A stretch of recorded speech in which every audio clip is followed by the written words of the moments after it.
जी एलामिया के मुताबिक वफाकी काबीना ने जनरल सैयद आसिम मुनीर को निशान इम्तियाज़ मिलिट्री को फील्ड मार्शल के ओहदे पर तरक्की देने की मंजूरी दे दी है। तो ऑपरेशन बुनियानुल मरसूस की आला हिकमत अमली और दुश्मन को शिकस्त फाश देने पर जनरल आसिम मुनीर को फील्ड मार्शल के ओहदे पर तरक्की दी गई है। और हमारे साथ मेहमान भी हमारे मौजूद हैं, मेजर रिटायर्ड मिसम रजा दिफाई तज्जियाकार, वेलकम टू शो कहेंगे मिसम साहब आपको।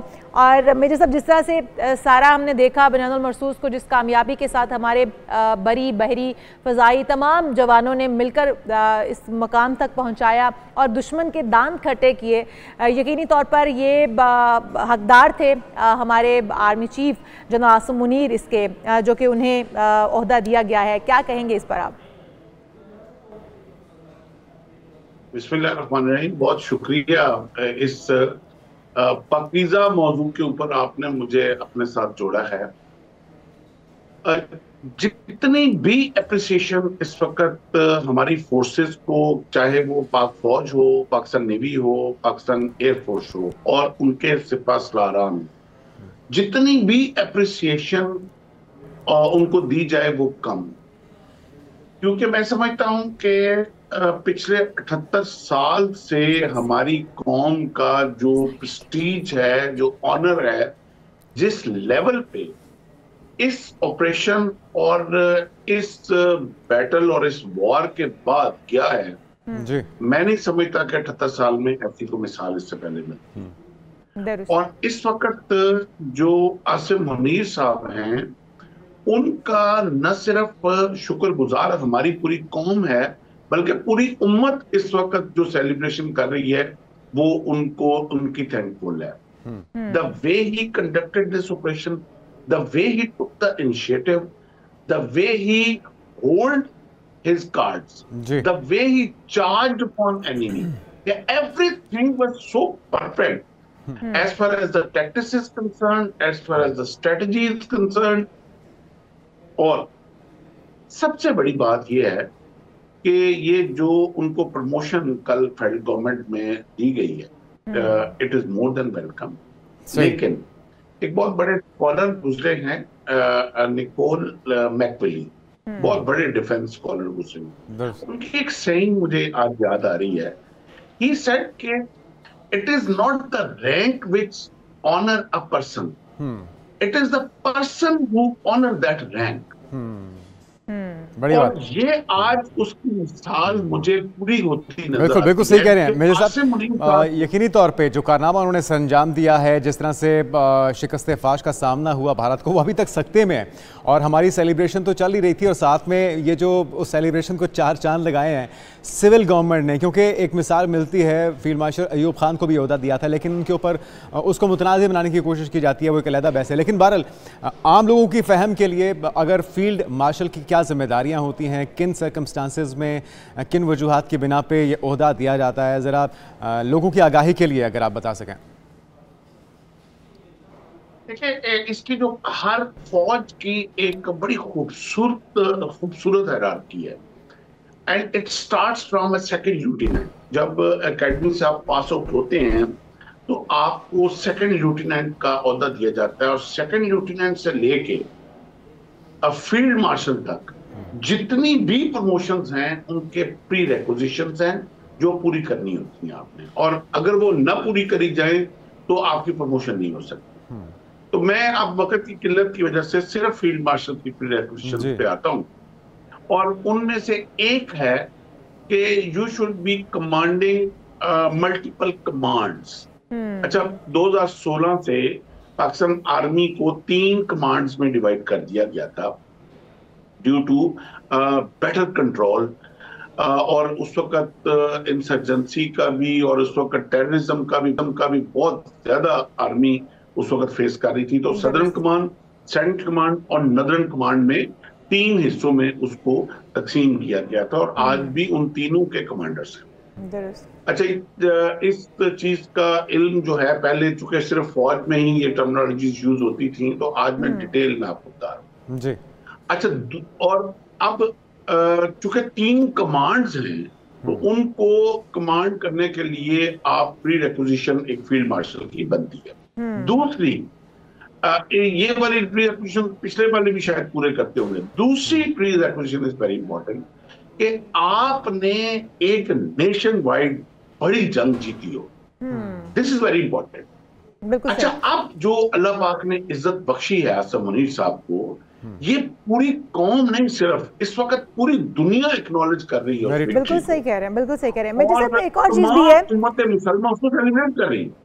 बिल्कुल बिल्कुल सही कह रहे हैं मेरे साहब, ये बात बिल्कुल दुरुस्त है। और वैसे भी अपनी फोर्सेस को इस वक्त बहुत ज़रूरी है एक्नॉलेज किया जाना, उनकी हिकमत अमली को, उनके जज्बे को, और स्ट्रेंथन करना अपनी फोर्सेस को, ये बहुत ज़रूरी है। और ये मैसेज भी है दुश्मन के लिए कि हम अपनी फोर्सेस के साथ खड़े हैं और उनको हम इसी तरह से स्ट्रेंथन करते रहेंगे, और वो हमारे मुल्क की स्ट्रेंथ भी हैं। अगर बात कर लीजिए दीगर दो चीफ्स की, क्योंकि हमारे पास फ़ज़ाइया एयर चीफ भी हैं, हमारे पास बहरी चीफ भी हैं, तो अगर उनकी बात की जाए तो डेफिनेटली तमाम हमारे फोर्सेस ने ही मिलकर काम किया, और जो हमारा प्लान था, मिशन था बुनियानुल मरसूस, उसको कामयाबी से हम किनार करवाया। समझते हैं कि आने वाले दिनों में जो हमारे एयर चीफ हैं उनके लिए भी कोई ओहदा अनाउंस किया जाएगा, या फिर हमारे जो बहरी चीफ हैं उनके लिए भी? इसमें एक चीज आपको समझने की बहुत जरूरत है। मेरे all salutes to air chief and all salutes to naval chief. उन्होंने the way they prepared this war, और जो जिस तरह उनके पायलट्स लड़े हैं, इसकी मिसाल दुनिया में नहीं मिलती। अच्छा, लेकिन यहाँ एक चीज समझने की जरूरत होती है कि वो होती है कमांडर इन चीफ। बैटल में जो कमांडर इन चीफ होता है वो बड़ी फौज का होता है। स्ट्रेटजी जितनी भी सारी प्लान की जाती है वो बड़ी फौज का कमांडर करता है, और बाकी जो दोनों फोर्सेस होती हैं वो इन सपोर्टिंग रोल होती हैं कि अटैक में, प्री अटैक में, पोस्ट अटैक में जो है हमें एयर सपोर्ट कहाँ चाहिए होगी, एयर कम्बैट कहाँ चाहिए होगी, दुश्मन को आपने डाइवर्जन ऑफ अटेंशन कहाँ देनी है, हमारा काउंटर प्लान कहाँ से जाना है, नेवी को कब इंडल्ज करना है, कहां तक नेवी को इंडल्ज करना है, एयरफोर्स को कहां तक, कितनी डेप्थ तक हमने सुपरियॉरिटी लेनी, ये सारी प्लानिंग जो होती है, एक स्ट्रेटेजिक पूरा प्लान जो होता है उसको कमांडर इन चीफ करता है। एंड कमांडर इन चीफ जो है वो मिलिट्री फोर्सेस, जो ग्राउंड फोर्सेस होती हैं, उनको होता है। और ये एक ज्वाइंट एफर्ट होती है, इसमें कोई शक नहीं है। बट वॉर में एक कमांडर का होना, वन कमांड का होना बड़ा जरूरी होता है। और जीत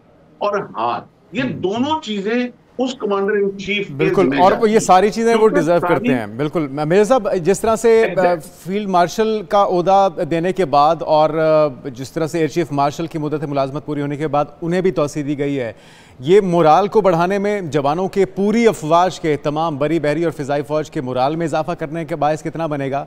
और थोड़ा सा अगर हम तबसरा कर लें पड़ोसी मुल्क पे, जहाँ पे अभी तक सफ़े मातम बिछा हुआ था, अभी तक वो अपने मीडिया को, अपने अपोजिशन को जस्टिफाई नहीं कर पा रहे, इन खबरों के बाद उन पर क्या गुजरी होगी? ज़रा उनके भी तो खबर लेनी चाहिए हमें, पड़ोसियों की।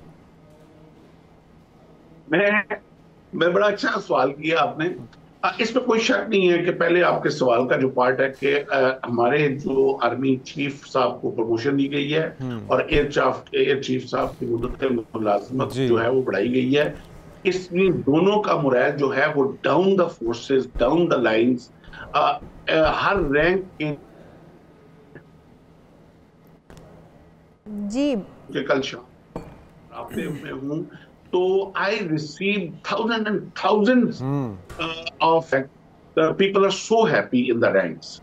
अच्छा, अब दूसरा जो पार्ट आपने जो बात की कि दुश्मन की सफों में इस वक्त देखिए, चूंकि दोनों कौमें जो हैं, क्या हिंदुस्तान की कौम है, क्या बात, दोनों क्रिकेट क्रेजी कौम है, तो मैं इसकी एग्जांपल क्रिकेट में दूंगा कि जब भी क्रिकेट का मैच होता है और मैच जब खत्म होता है तो ऐसा नहीं होता कि दोनों मुल्क उसको सेलिब्रेट कर रहे हैं। एक सेलिब्रेट करता है, एक man of the match declare होता है, प्रमोशंस होती हैं, चेक्स मिलते हैं, और दूसरी तरफ जो है रोना धोना और कप्तान की फरागत, प्लेयर्स को टीमों में से निकाला जा रहा होता है, घरों को आग लगाई जा। तो इस वक्त एग्जैक्टली वो समा है most of the senior ranks. लेकिन मेजर साहब थोड़ा सा यहाँ पर मैं अगर ऐड बीच में करना चाहूँ कि अगर हम देखें भारत का रवैया, तो भारत तो कुछ उलट ही हमेशा से करता चला आया। जिस तरह से अभिनंदन का वाकया हुआ था, अभिनंदन को उसके बाद अवार्ड से नवाजा गया और उसको सम्मानित किया गया वहाँ पर।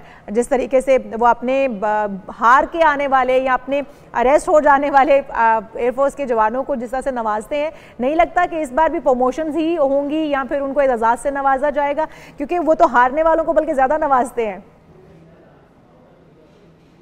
बिल्कुल जी, अभिनंदन साहब को इन्होंने नवाजा था और उसके बाद क्या हुआ, ठीक 6 महीने के बाद उनको जबरी रुखसत कर दिया गया और घर भेज दिया गया, रिटायर कर दिया गया। ऐसा नहीं होता कि एक को जब नवाजा जाए और 6 महीने बाद उसको सजा के तौर पे घर भेज दिया जाए।